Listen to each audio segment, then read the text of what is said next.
मिळाले ना 15,000 कोटी रुपये. हा एकनाथ शिंदे कधी आयुष्यात खोटं बोलला ते काय काय कळलं नाही ते आधी बसले काय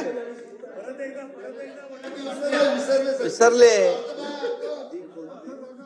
आधी काय खोदले आधी खोदिले खोड खाड नंतर बसले तुळशी पुळ त्यांना लागू होते म्हणून सांगितलं. अर्थ सांगू? नाही मला वाटतं तो तुमच्यापर्यंत येईल इकडे. थांबा सांगू नका. चला आता अर्थाचा अनर्थ निघेल. पुढे जाऊया. अर्थाचा अनर्थ खरं. विजय भाऊ तुम्ही माझे मित्र आहात. अरे खरं ऐकायची सवय ठेवा ना. नेहमी काय ते बाकी लोकांसारखं तुम्हाला पण लागलाय सवय. खोटं बोला पण रेटून बोला. अरे असं काय चालतं काय? वाद नाही पण गुण लागला तुम्हाला चांगलं समजत होतो. आपले मित्र आहात तुम्ही आणि म्हणून मी सांगतो तुम्हाला हे सरकार